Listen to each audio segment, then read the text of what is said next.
اس بات میں کوئی شبہ نہیں، قرآن و سنت اس بات پر شاہد ہے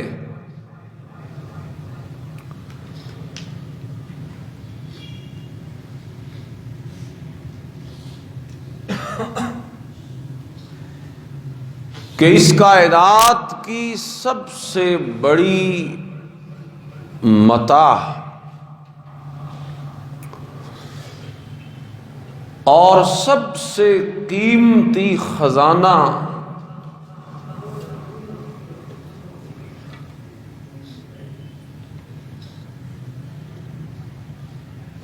اگر کوئی چیز ہے تو وہ صرف اور صرف ایمان ہے۔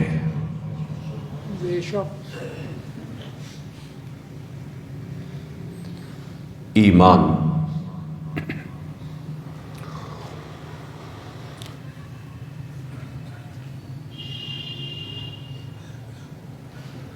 اعمال صالحہ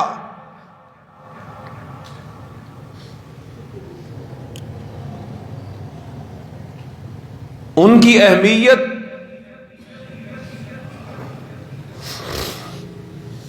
اور حیثیت اس میں کوئی شک نہیں کہ وہ بھی بہت زیادہ ہے۔ بے شک لیکن در حقیقت وہ اعمال صالحہ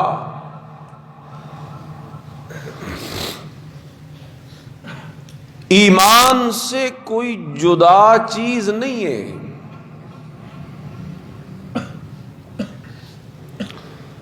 وہ اعمال صالحہ بھی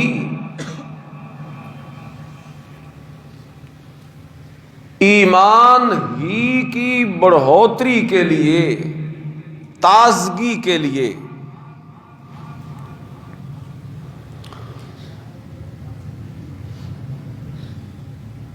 رکھے گئے ہیں، اور وہ ایمان ہی کا ایک درجہ ہے۔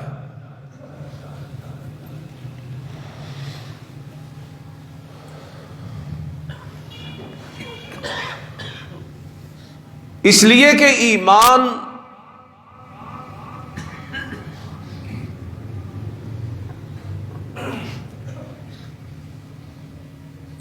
صرف زبان سے اقرار کرنے کا نام نہیں ہوتا،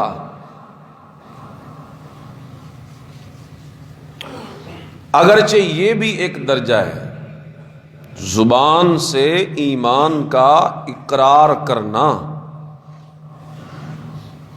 یہ بھی ایمان کا کیا ہے جی؟ ایک درجہ، اور یوں کہہ لیں کہ پہلا درجہ ہے۔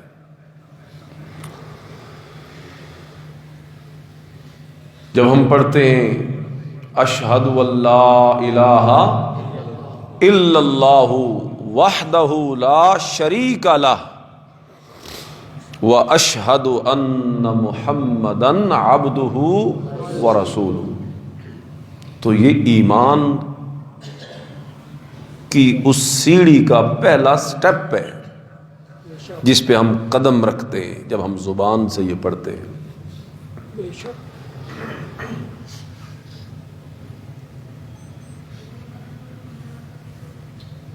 تو صرف یہی نہیں کہ زبان سے پڑھے،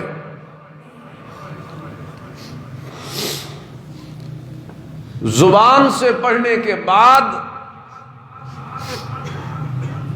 ضروری ہے ایمان کے لیے کہ اس پڑھے ہوئے کو اپنے دل میں بھی اتارے۔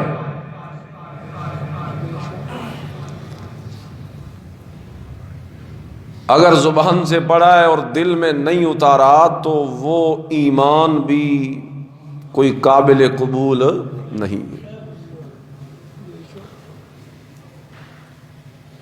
بلکہ اگر دل میں نہ اترے تو قرآن تو اسے منافقت کہتا ہے۔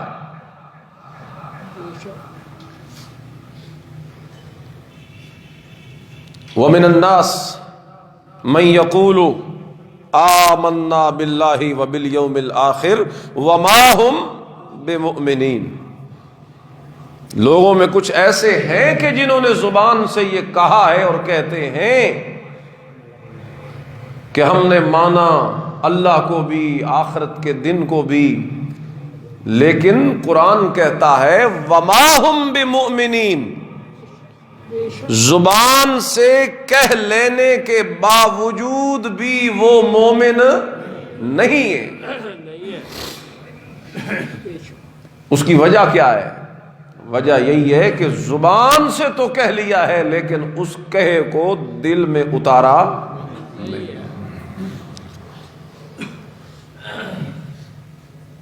تو پھر یوں کہہ لیں کہ یہ دوسرا سٹیپ ہو گیا، دوسرا درجہ ہو گیا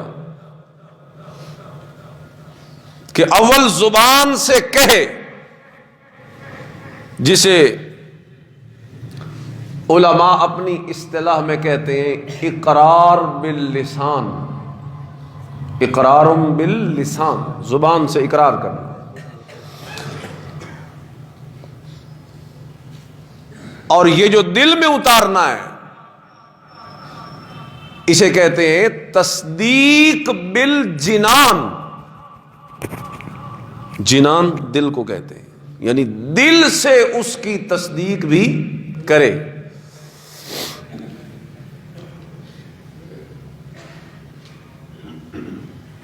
اور اگر آپ کی توجہ ہو، اور توجہ ہونی چاہیے، کہ اگلی بات جو میں کرنے لگا ہوں وہ آپ کے ایمان کو مکمل کرنے والی چیز ہے،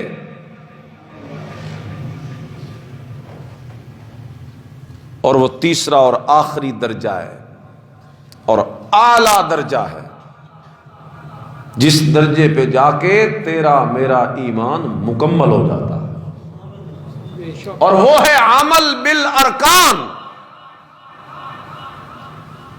کہ وہ جو زبان سے کہا تھا اور پھر دل میں اس کو اتارا تھا، اب اللہ کی مرضی یہ ہے کہ وہ دل میں چھپا نہ رہے، وہ دل سے مانا ہوا اتنا ترقی کرتا جائے دن بدن دن بدن کہ اس کی جھلک تیرے پورے وجود کے اعضاء پہ نکھر آئے۔ بے شک ماشاء اللہ، یعنی وہ اب ایمان تیرے دل تک محدود نہیں رہا، اب اس کا اثر تیری زبان پہ بھی آ گیا، اس مانے ہوئے کا اثر اب تیری آنکھوں پہ بھی آ گیا، اس ایمان کا اثر اب تیرے کانوں پہ بھی آ گیا،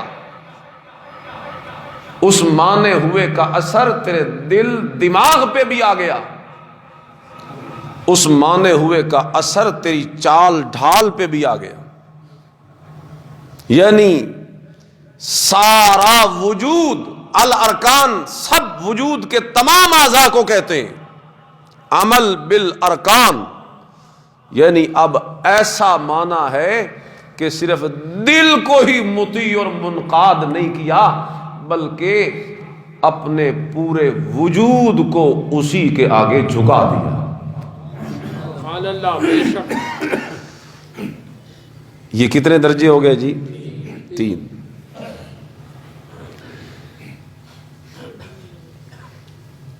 تو ہر آدمی کے لیے لازم ہے کہ اس سبق کو یاد رکھے، کیونکہ ایمان تو ہم سب کا ہے نا جی، اور صرف ہے ہی نہیں بلکہ سب سے قیمتی متاع ہے۔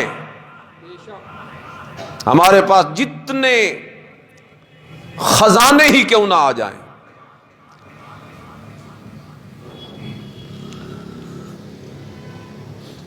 لیکن یہ بات طے ہے کہ ان تمام خزانوں میں سے سب سے بڑا خزانہ جو ہے وہ ایمان کا خزانہ ہے۔ بے شک ماشاء اللہ، تو یہ بات آپ یاد رکھیں گے کہ اقرار باللسان پہ بس نہیں کرنی، جیسا کہ عموماً مسلمانوں کا حال ہے کہ زبان سے کہہ دیا تو بس بے فکر ہو گئے، یعنی یوں سمجھ لیا کہ جو کام ہمارے ذمے تھا وہ ہم نے کر دیا۔ اور علامہ اقبال کہتا ہے زبان سے کہہ بھی دیا لا الہ تو کیا حاصل، زبان سے کہہ بھی دیا لا الہ تو کیا حاصل؟ دل و نگاہ مسلمان نہیں تو کچھ بھی نہیں۔ بے شک بے شک ماشاء اللہ۔ زبان سے کہہ بھی دیا تو کیا حاصل؟ اصل تو یہ ہے کہ زبان سے جو کہا ہے اسے اپنے وجود پہ ظاہر کرے۔ بے شک بے شک۔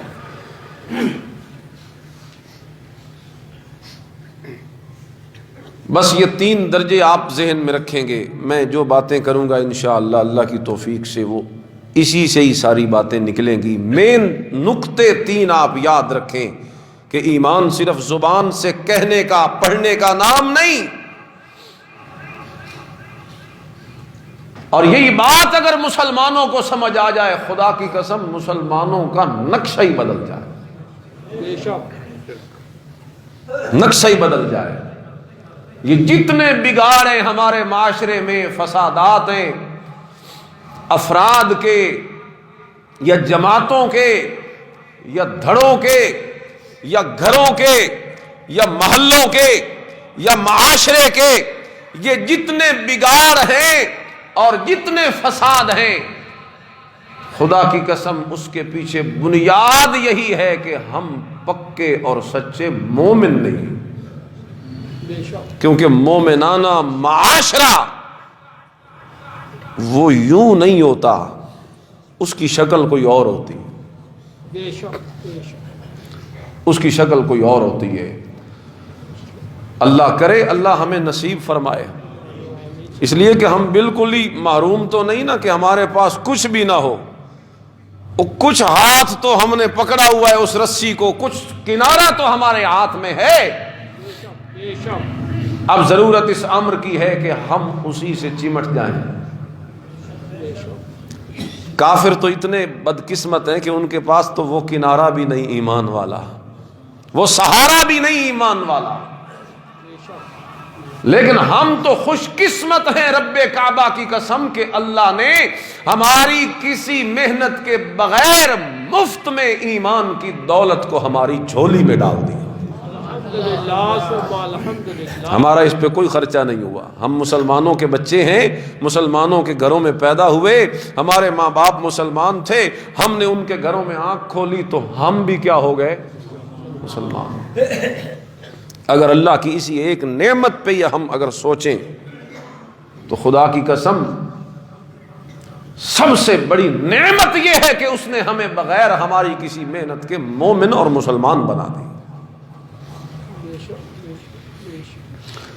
ورنہ کسی یہودی کے گھر پیدا ہوتے معاذ اللہ تو یہودی ہوتے، عیسائی کے گھر پیدا ہوتے تو عیسائی ہوتے، کسی ہندو کے گھر پیدا ہوتے تو شاید ہندو ہوتے، جیسا کہ حدیث میں ہے کل مولود یولد علی الفطرہ، پیدا ہونے والا ہر بچہ پیدا تو فطرت اسلام پہ میں کرتا ہوں، لیکن فَأَبَوَاهُ يُهَوِّدَانِهِ أَوْ يُمَجِّسَانِهِ أَوْ يُنَصِّرَانِهِ، یہ تو اس کے ماں باپ ہوتے ہیں کہ وہ اسے یہودی بنا دیتے ہیں، عیسائی بنا دیتے ہیں، مجوسی بنا دیتے ہیں،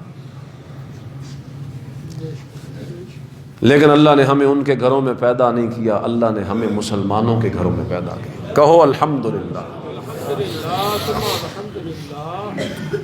بس ابھی اسی نعمت کی قدر کرو اور کوشش کرو کہ جو اللہ نے ہمیں مفت میں دے دی ہے نا نعمت، یہ ہم سے چھوٹے نہیں، رہے نہیں، الٹا دن بدن ہم اس میں ترقی کریں۔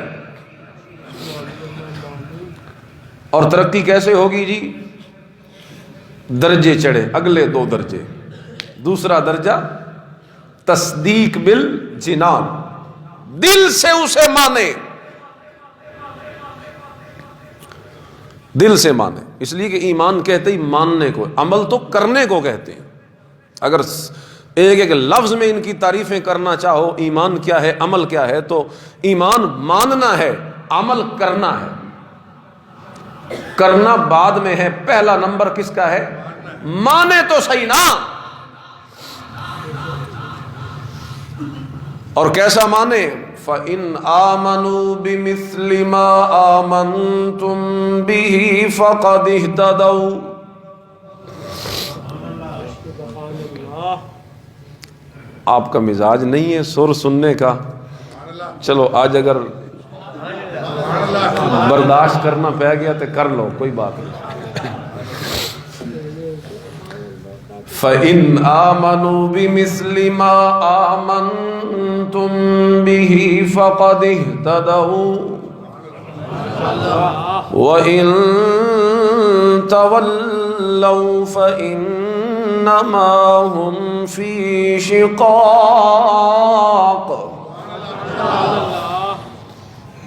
یہ ماننا اس درجے کا جا کے اللہ کو مقبول ہوتا ہے، منظور ہوتا ہے، اگر یہ ماننا صحابہ کے مانے ہوئے جیسا ہو جائے۔ نعرہ تکبیر، شان صحابہ، اگر صحابہ کے معنی جیسا نہ ہو تو پھر وہ معنی بھی تو کیا معنی، بے شک وہ معنی بھی تو کیا معنی جو صحابہ کے معنی جیسا نہ ہو۔ اس لیے کہ اللہ تعالیٰ نے قرآن مجید میں صحابہ کے ماننے ہوئے کو ساری دنیا کے ماننے والوں کے لیے معیار بنا دیا، اور اللہ فرماتے ہیں فَإِنْ آمَنُوا بِمِثْلِ مَا آمَنْتُمْ بِهِ فَقَدِ اهْتَدَوْا۔ سن لو او دنیا والو، اگر تم میرے محبوب کے صحابہ جیسا ایمان لاؤ گے تو ہدایت یافتہ بنو گے، لیکن اگر وَإِن تَوَلَّوْا فَإِنَّمَا هُمْ فِي شِقَاقٍ، اگر تمہارا مانا ہوا ایمان صحابہ جیسا نہ ہوا تو سن لو میں تمہارے ایمان کو منہ بھی نہیں لگانے کو تیار، میں پھر تمہیں ادھر ہی جانے دوں گا جدھر تمہارا رخ ہوا ہے۔ اس لیے کہ اللہ نے دوسرے مقام پہ فرما دیا وَمَن يُشَاقِقِ الرَّسُولَ مِن بَعْدِ مَا تَبَيَّنَ لَهُ الْهُدَى وَيَتَّبِعْ غَيْرَ سَبِيلِ الْمُؤْمِنِينَ،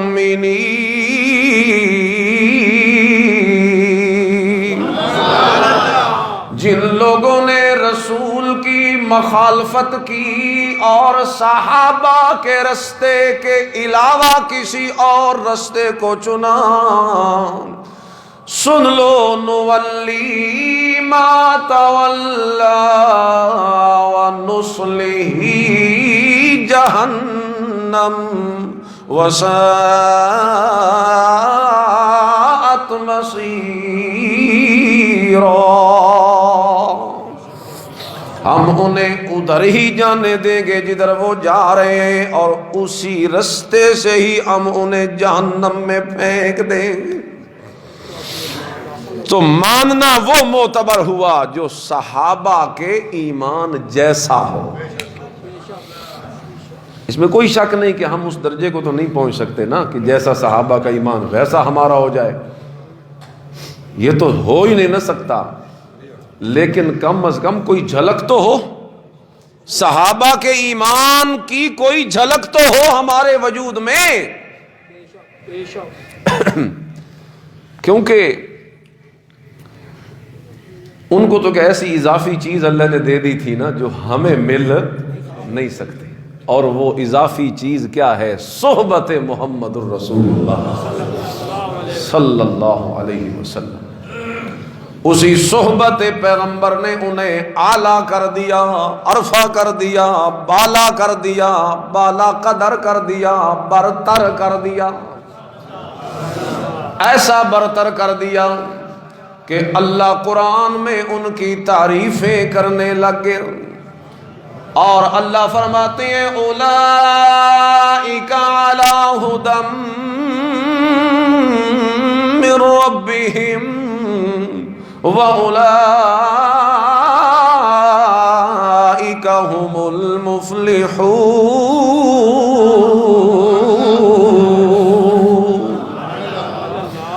یہ میرے نبی کے صحابہ جو ایمان لائے اور ایسا ایمان لائے کہ ان کے ایمان کو میں نے معیار ایمان بنا دیا، یہ ایسے مومن ہیں یوں لگتا ہے کہ ایمان اور ہدایت ان کی سواری ہے اور یہ اس کے شاہ سوار ہیں۔ وَأُولَئِكَ هُمُ الْمُفْلِحُونَ۔ سبحان اللہ۔ تو معزز دوستو، کہہ یہ رہا تھا کہ مانو اس طرح جس طرح صحابہ نے مانا ہے۔ بے شک بے شک۔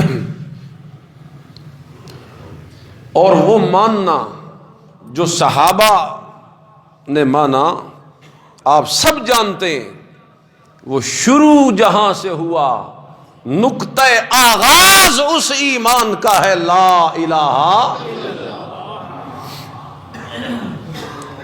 تو مسلمان میں بنا پھرتا ہوں، مومن مومن مجھے اپنے آپ کو کہنے کی بڑی شوق ہے، لیکن اس نقطہ آغاز سے میرا کوئی واسطہ ہی نہیں۔ میں کہتا ہوں کوئی اور بات ہونی چاہیے، یہ کیا ہر جمعے توحید توحید توحید، ہر بیان میں توحید توحید توحید، کوئی اور بھی بات ہونی چاہیے نا۔ یہ بات کبھی مومن اور موحد بندہ کر خدا کی قسم نہیں کر سکتا، اس لیے کہ وہ یہ سمجھتا ہے کہ اور جتنی بھی باتیں، جتنے بھی احکام ہیں، اور اس میں کوئی شک نہیں کہ ہیں، یہ تو نہیں کہ صرف توحید ہے، ایمانیات ہیں، عبادات ہیں، معاملات ہیں، اخلاقیات ہیں، معاشرت ہے، یہ سارا دین کا خلاصہ ہے ان 5 چیزوں میں۔ لیکن ہم تو یہ کہتے ہیں کہ یہ ساری چیزیں بھی خدا کی قسم مرجھائی مرجھائی لگتی ہیں اگر ان کے پیچھے اللہ کی توحید کی پاور نہ ہو۔ بے شک بے شک۔ اور بار بار اگر یہ بیان نہ ہو تو خدا کی قسم یہ سب کچھ بھی ہمیں مرجھایا سا لگتا ہے۔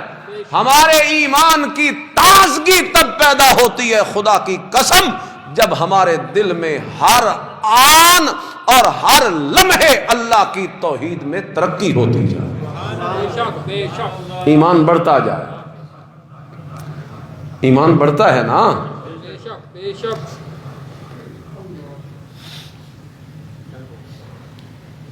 تو یہ نقطہ آغاز ہے لا الہ الا اللہ، یعنی یہ اقرار کرنا کہ اللہ ہی ہمارا معبود ہے، اللہ کے سوا کوئی معبود۔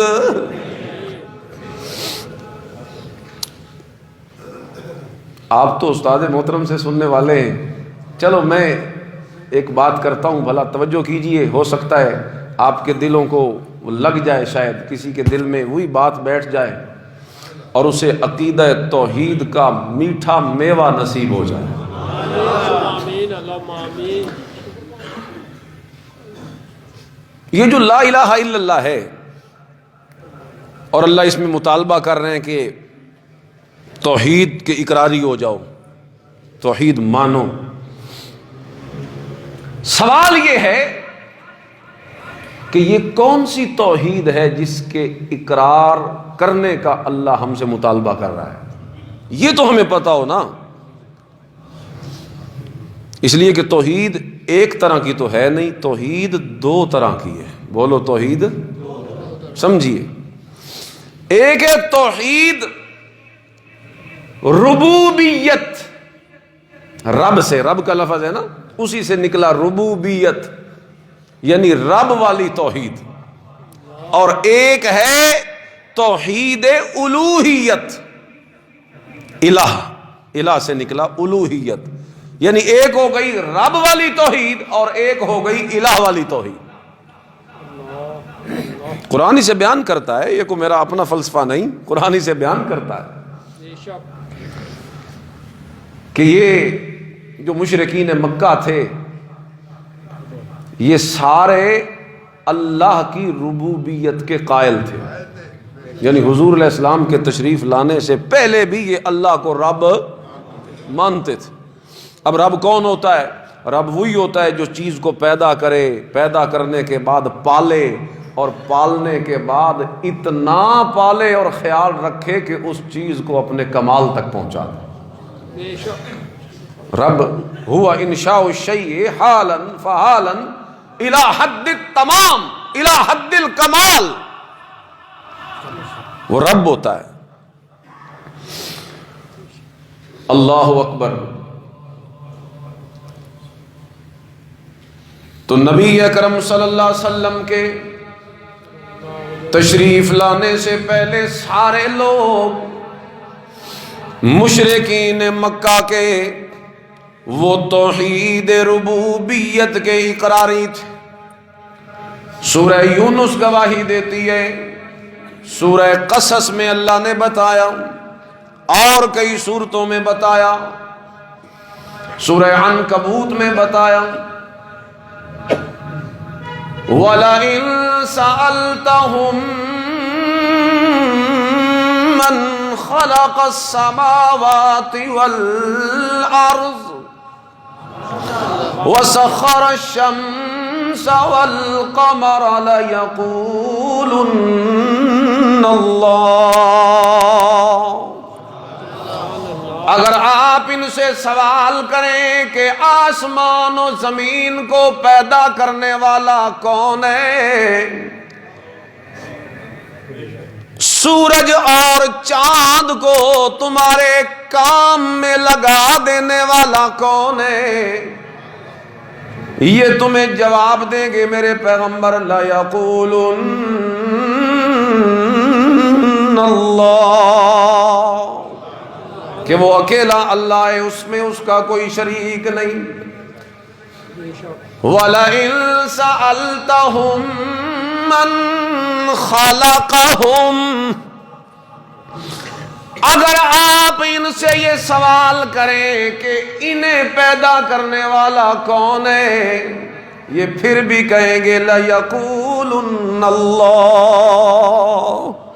کہ ہمیں بنانے والا بھی اللہ، آسمان و زمین کا بنانے والا بھی اللہ، سورج اور چاند ستاروں کو چلانے والا بھی اللہ، اور بھی کئی طرح کے سوال، جیسا کہ سورہ یونس میں فرمایا، اے میرے محبوب اگر آپ ان سے سوال کریں، قُلْ مَن يَرْزُقُكُم مِّنَ السَّمَاءِ وَالْأَرْضِ أَمَّن يَمْلِكُ السَّمْعَ وَالْأَبْصَارَ وَمَن يُخْرِجُ الْحَيَّ مِنَ الْمَيِّتِ وَيُخْرِجُ الْمَيِّتَ مِنَ الْحَيِّ وَمَن يُدَبِّرُ الْأَمْرَ فَسَيَقُولُونَ اللَّهُ۔ اگر آپ ان سے سوال کریں کہ تمہارا خالق کون ہے، مالک کون ہے، رازق کون ہے، مدبر کون ہے، تو یہ جواب میں کہیں گے فَسَيَقُولُونَ اللَّهُ۔ ہمارا ایمان ہے کہ یہ اکیلا اللہ ہے، خالق بھی ہے، مالک بھی ہے، رازق بھی ہے، مدبر بھی ہے، لیکن ان ساری چیزوں کے اقرار کے باوجود رب کعبہ کی قسم ہے قرآن ان کو پھر مشرک کہتا ہے۔ یہ عجیب بات ہے کہ وہ ہر چیز کا اقرار بھی کر رہے ہیں اور قرآن پھر ان کو کیا کہتا ہے؟ اور آپ کی جنگ جاری رہتی ہے، آپ کا جہاد جاری رہتا ہے، آپ کی محنت جاری رہتی ہے، حالانکہ وہ یہ مانتے ہیں۔ تو پتہ چلا کہ پھر توحید ایک طرح کی نہیں جو وہ مانتے تھے، اگر وہی ہوتی نا توحید جو وہ پہلے سے ہی مانتے ہیں تو الگ سے نبی کو اپنا خون بہانے کی ضرورت۔ بے شک بے شک میرے نبی نے خون بہایا کہ نہیں بہایا؟ یہ بھی آئی لوگوں نے متنازع بنا دی ہے نا بات۔ لوگ کہتے ہیں کہ یہ لڑنے مارنے مرنے کی ضرورت نہیں ہے، حالانکہ توحید وہ قیمتی متاع ہے ایمان کے، اس کے لیے تو امام الانبیاء صلی اللہ علیہ وسلم جیسے پیارے اور ہیرے اور موتی نبی کی، اللہ اکبر، ان کا خون بھی اللہ نے اسلام اور ایمان کی اس گلشن کی آبیاری کے لیے لگایا۔ جب میرے نبی کا خون لگ سکتا ہے تو پھر ہمارا بھی لگ سکتا ہے۔ یہی جو کمزوریاں ہیں نا، اسی نے تو ہماری ایمانی روح کو ختم کر دیا۔ حالانکہ میرے محبوب کا ایک نام ہے نبی الملاحم، جنگوں والا نبی، جنگوں والا، جہاد والا، قتال والا۔ بہرحال قرآن مجید کی لگ بھگ 400 سے زیادہ آیات ہیں جو جہاد فی سبیل اللہ کے عنوان کو بیان کرتی ہیں۔ اور مولانا عبید اللہ سندھی سب کا رحمہ اللہ، اگر آپ ان سے پوچھیں تو وہ تو کہتے ہیں قرآن کا مرکزی عنوان ہی جہاد فی سبیل اللہ ہے۔ جیسے ہمارے شیخ المشائخ رئیس المفسرین حضرت مولانا حسین علی الوانی رحمۃ اللہ تعالی، وہ کیا فرماتے ہیں کہ قرآن کا مرکزی عنوان کیا ہے؟ اللہ کی توحید، لا الہ الا اللہ۔ تو یہ تو سمندر ہے نا قرآن، جو اس میں غوطہ زن ہوا وہ کوئی نیا ہی ہیرا اور موتی نکال کے لے آئے۔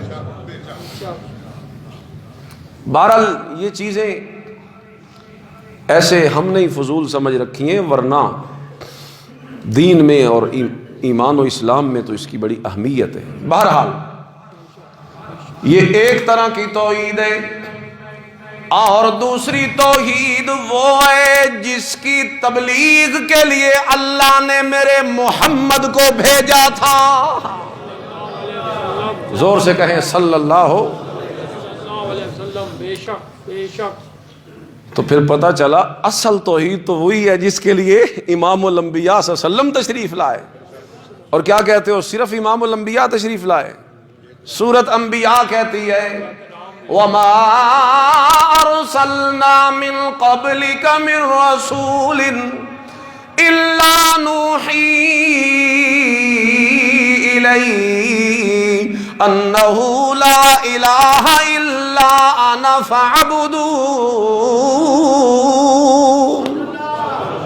ایک میرا آخری نبی نہیں، میں نے جتنے نبی بھیجے ہیں ان تمام انبیاء کے ذمے جو میں نے توحید لگائی تھی، جو مشن لگایا تھا، جو کاج لگایا تھا، وہ یہی مشن اور کاج تھا، لا الہ الا اللہ۔ سارے نبی اسی کے لیے آئے، سب کتابیں اسی کے لیے اتری، اور یہ سارا جہان ہی اللہ نے اسی مسئلے کے لیے سجا رکھا۔ جس دن یہ مسئلہ نہ رہا نا، اس جہان کو بھی اللہ توڑ موڑ دے گا، یہ قائم ہے اسی مسئلے کے سر۔ تو اصل توحید وہ ہے جس کے لیے میرے نبی آئے، اور وہ ہے توحید الوہیت۔ بولو کون سی ہے توحید الوہیت؟ اور الہ کون ہوتا ہے؟ الوہیت کیا ہوتی ہے؟ الوہیت یہ ہوتی ہے کہ جس کے بارے میں خود مان رہے ہو نا کہ وہ رب ہے، پیدا کرنے والا، پالنے والا، ہر ضرورت میں کام آنے والا، سارے انتظام کرنے والا، سب کچھ دینے والا، تو اب مطالبہ میرا محبوب تم سے یہ کرنے آیا ہے کہ لا الہ الا اللہ جب سارے تمہارے کام وہ کرتا ہے تو پھر تم اپنے سارے عبادت والے کام بھی کرو تو اسی کے نام۔ یہ بڑا پیارا ایک سیٹ اپ ہے، وہ اوپر سے سب کچھ تمہیں دے رہا ہے، تم نیچے سے سب کچھ اس کے نام پہ۔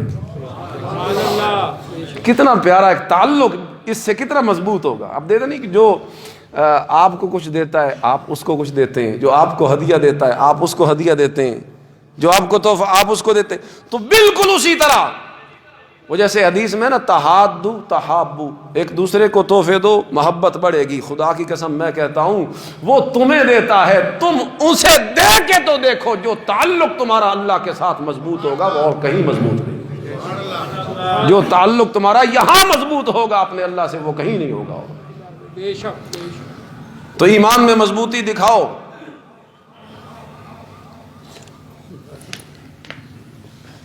یہ اتنا ٹھنڈا ہے، اس سے تو ویسے ہی بند ہو جائے گا گلا. بس ٹھیک ہے، ضرورت نہیں. تو معزز دوستو، یہ ہے الوہیت کہ عبادت صرف کس کی؟ عبادت چاہے زبان سے ہو، جسے غائبانہ پکار کہتے ہیں، وہ بھی صرف کس کی ہوگی؟ کیوں صرف اس کی کیوں ہوگی؟ حضور علیہ السلام تو اس کے کتنے پیارے محبوب نبی ہیں، ان کی کیوں نہیں ہوگی؟ جو ولی ہیں وہ بھی تو اسی کے پیارے ہیں، ان کی کیوں نہیں ہوگی؟ پکار غائبانہ صرف اس کی کیوں ہوگی؟ وجہ کیا ہے؟ قرآن دلائل سے بھرا پڑا ہے، لیکن میں بات ایک عقلی سی کرتا ہوں، شاید کسی کے دل کو ٹکرا جائے. غائبانہ پکار اسی کی ہونی چاہیے جو تیری پکار کو سننے کی طاقت رکھتا ہو. اگر اگلے میں صلاحیت ہی نہیں سننے کی، مثال کوئی ڈورا ہے سنتا نہیں، آپ اس پہ لگے رہیں، وہ کوئی سنے گا؟ تو ضروری کیا ہے پکارنے کے لیے کہ اگلے میں سننے کی اہلیت، صلاحیت، طاقت ہو. نمبر 2، تیری بات کے سمجھنے کی بھی اس میں صلاحیت ہو. مثال تیری بولی ہے اردو، پنجابی، اگلا ہے عربی، انگلش، وہ تو تیری بولی سمجھے گا ہی نہیں. اور اگر پشتو ہو تو پھر تو بالکل ہی، مطلب بولی نہیں نا ایک دوسرے کی آتی، تو پھر بات ہو نہیں سکتی. 2 چیزیں ہو گئیں، نمبر 1 وہ سنتا ہو، نمبر 2 پھر بولی کو بھی، ورنہ کوئی فائدہ نہیں. نمبر 3 وہ تیرے حالات کو بھی جانتا ہو، اس لیے کہ ہر وقت سامنے تو نہیں کرنی، اور سامنے جو ہوتی ہے وہ تو عبادت ہوتی نہیں. پکار تو عبادت وہ ہوتی ہے جو غائبانہ ہو. پکار عبادت کون سی ہوتی ہے؟ جو پکار غائبانہ، یعنی جس کو پکار رہا ہے غائبانہ، یہ عقیدہ رکھ کے پکار رہا ہے میں تو اسے نہیں دیکھتا لیکن وہ مجھے. یہ ضروری ہے کہ وہ دیکھ رہا ہو تجھے، اس کو علم ہو، ورنہ کوئی فائدہ ہی نہیں. اور چوتھا، وہ اب اس کو پتہ تو چل گیا کہ مجھے پکارنے والا جنگل میں ہے، سمندر میں ہے، پہاڑ میں ہے، کہیں پہ ہے، گھر میں، سفر میں، جیل میں. اب اگلی بات یہ ہے کہ وہ کچھ کرنا، ورنہ اگر اس میں پاور ہی نہیں، وہ مختار ہی نہیں، مختار کل ہی نہیں، تو پھر ایسے کو پکارنے کا فائدہ نہیں. ماشاءاللہ. یہ اب کتنی باتیں ہو گئی؟ اب میں 4 انگلیوں پہ آپ سے سنوں گا، سب بولیے گا. سب سے پہلی بات کون سی ہے؟ سنیں. زور سے بولو. ضروری کیا ہے کہ اس کو پکارو جو تیری بات کو، نمبر 2 تیری بولی کو، نمبر 3 تیری حالت کو جانے، نمبر 4 تیرے کام کو کرے. سنے، سمجھے، جانے اور پھر کرے. اس کو پکارنا فائدہ مند ہے. میں کہتا ہوں خدا کی قسم، قرآن اٹھا کے دیکھ لے یا کائنات پھر کے دیکھ لے، یہ 4 صفتیں نہ تجھے کسی نبی میں ملے گی، نہ کسی ولی میں ملے گی، نہ حضرت علی میں ملے گی، نہ کسی پیر میں ملے گی، نہ کسی فقیر میں ملے گی، نہ کسی جن میں ملے گی، نہ کسی فرشتے میں ملے گی. یہ 4 صفتیں اگر تجھے کسی میں ملے گی تو اکیلے اللہ میں ملے گی.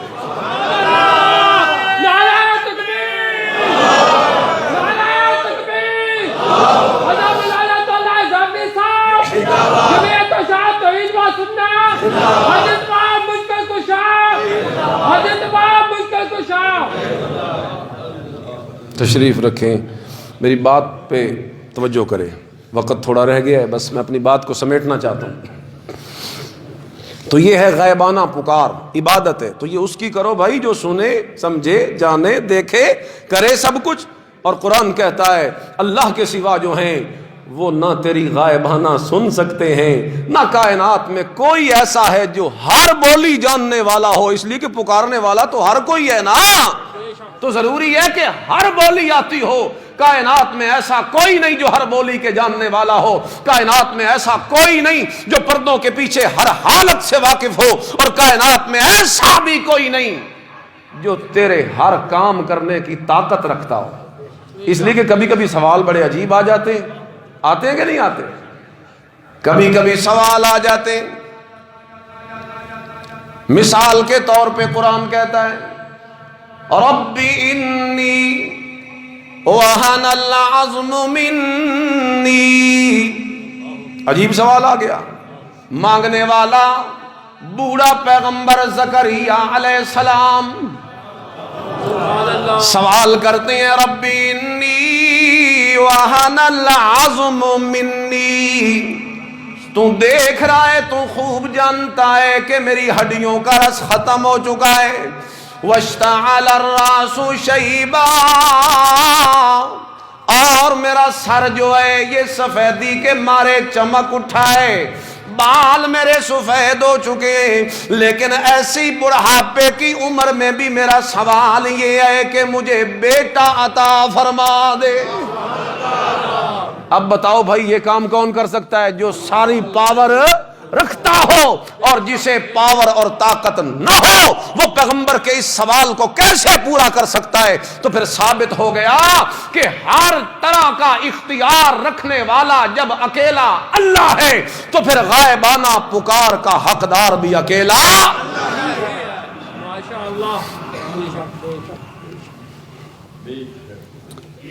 اور یہ جو پکارنے والا ہے نا،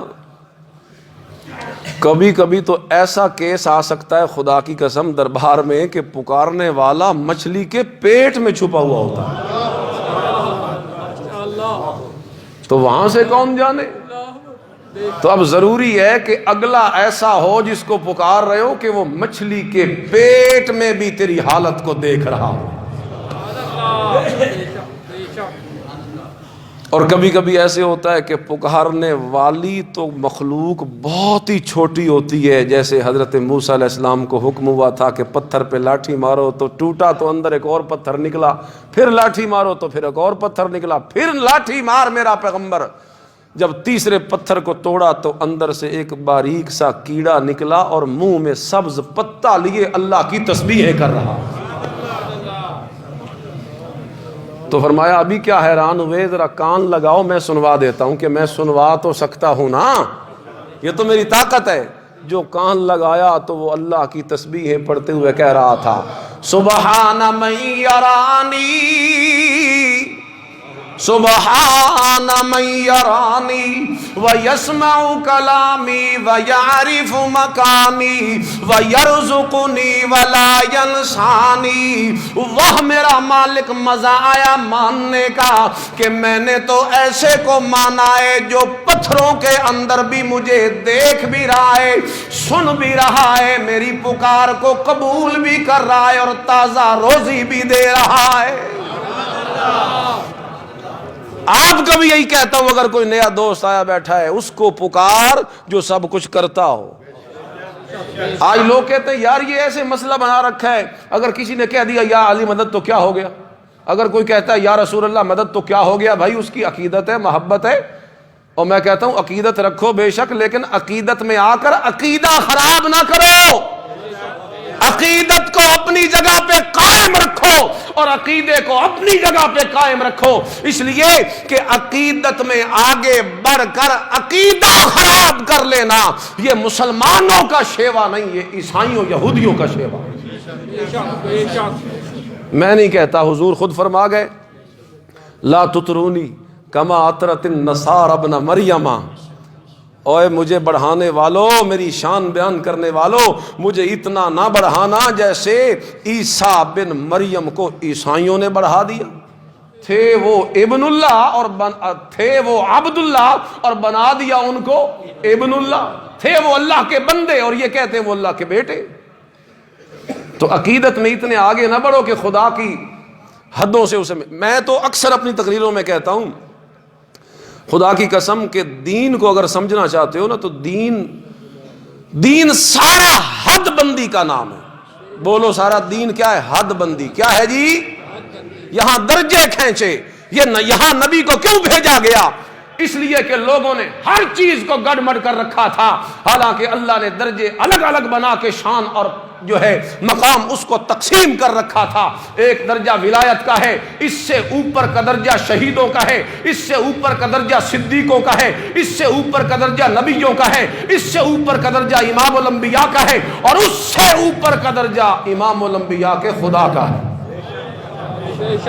اب ضروری ہے کہ درجے کے اندر رہو، جو جس درجے میں ہے اس کو اسی درجے میں مانو. اگر ان درجوں میں گڑبڑ کرو گے، اوپر نکلو گے تو شرک ہو جائے گا، نیچے آؤ گے تو کفر ہو جائے گا. دین سارا کیا ہے؟ بولو حد بندی. دین کیا ہے؟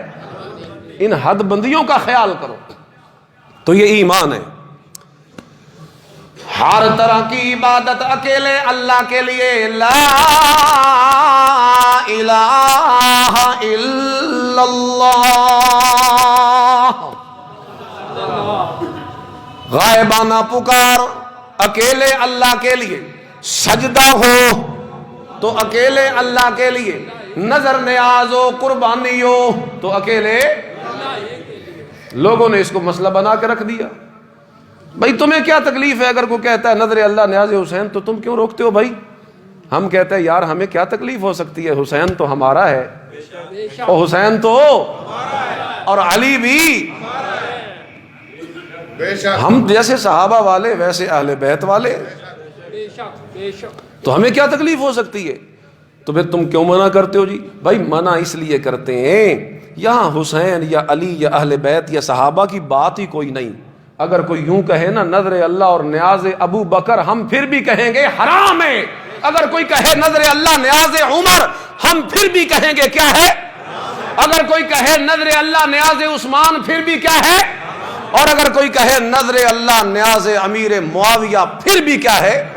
کیوں حرام ہے؟ اس لیے کہ نظر و نیاز عبادت ہے، اور عبادت کا حقدار نہ کوئی نبی ہے، نہ ولی ہے، نہ پیر ہے، نہ فقیر ہے، نہ صدیق ہے، نہ عمر ہے، نہ عائشہ ہے، نہ معاویہ ہے. نظر و نیاز کا حقدار، عبادت کا حقدار اکیلا.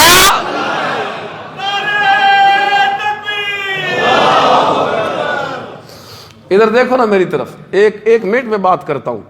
نظر کیا ہے جی؟ جو چیز آپ اللہ سے لینا چاہتے ہو. اللہ مجھے بیٹا دے، یہ جو آپ اللہ سے بیٹھ کے منتے مان رہے ہو نا، منت نظر ایک چیز ہوتی ہے. منت اور نظر ایک ہی نام ہے، ایک چیز ہے، اور اس کے یہ نام مختلف ہیں. چیز ایک ہی ہے. منت اللہ مجھے دے، برکت دے، بیٹا دے، روزی دے، جو تو اللہ سے لینے کے لیے بیٹھ کے دعائیں کر رہا ہے، یہ منت نظر. اور نیاز کیا ہے جی؟ نیاز یہ ہے کہ جو بدلے میں تو مان کے بیٹھا ہے کہ اگر تو مجھے دے نا تو پھر میں دیگ چڑھاؤں گا، اگر تو مجھے بیٹا دے تو میں بکرا ذبح کروں گا. جو اللہ سے لینا چاہتے ہو یہ نظر ہے، اور جو بدلے میں مان کے بیٹھے ہو کہ پھر میں بھی دوں گا، یہ کیا ہے؟ نیاز ہے. اب اپنے عقل سے سوچ کے فیصلہ کر، یہ کون سے دلائل کا کوئی مسئلہ ہے، یا مناظرے کرنے کا، یا مباحثے کرنے کا، یا مجادلے کرنے کا؟ یہ کوئی ایسا مسئلہ نہیں ہے. سمپل سی سادہ سی بات ہے کہ جس سے تو نے لینا ہے بدلے میں دینا بھی ہے تو اسی کو دینا. یہ کوئی اوکھی گل ہے؟ اس سے آسان مسئلہ دنیا میں کوئی نہیں. تو پھر یہ کتنا دھوکہ بنتا ہے کہ لے ادھر سے لیا نظر اللہ، اور جب دینے کی باری آئی تو کہتا ہے نیاز حسین. حالانکہ حق کیا بنتا ہے کہ جس سے لیا دے بھی. یہ ہے لا الہ، یہ ایمان ہے، اور اس کے بغیر کبھی تیرا میرا بیڑا پار نہیں ہو سکتا. تیسرا جو درجہ ہے نا ایمان کا، وہ ہے عمل بالارکان. بولو کیا ہے عمل بال؟ کہ یہ جو معنی ہے نا اللہ کو اپنا الہ معبود، تو اب جیسے وہ کہتا جائے یہ ایمان صرف تیرے دل میں نہ رہے، اس میں اتنی ترقی ہوتی جائے کہ اس کا اثر تیرے وجود پہ نکھر آئے، تیری آنکھ اس طرح دیکھے جس طرح وہ کہتا ہے، تیرے کان اس طرح سنے جس طرح وہ کہتا ہے، تیری زبان وہ بولے جس طرح وہ کہتا ہے، تیرے ہاتھ وہاں پہ لگے جس طرح وہ کہتا ہے، تیرے پیر چل کے وہاں جائیں جس طرح وہ کہتا ہے۔ خدا کی قسم اگر ارکان اور اپنے اعضاء کو اس کے حکم کے تابع نہیں کرتا، کبھی وہ بندہ مومن کامل نہیں ہو سکتا۔ اب یہ بھی آگے پورے گھنٹے کا بیان تھا، لیکن وقت مختصر ہو گیا اور ختم ہو گیا بلکہ، تو بس میں یہی آپ سے کہنا چاہتا تھا کہ سب سے قیمتی متاع ہماری ہے جی ایمان، ہم نے اسی کی محنت کرنی ہے، ساری زندگی اسی پہ ترقی کرنی ہے انشاءاللہ۔ اللہ ہم سب کو توفیق عطا فرمائے۔ بس میں نے یہ جسارت کی ہے، استاد محترم کا مجھے حکم تھا تو میں آپ کی خدمت میں حاضر ہو گیا، ورنہ میں اپنے آپ کو اس لائق اور اس قابل تو نہیں سمجھتا، لیکن حکم ماننا بھی ضروری تھا۔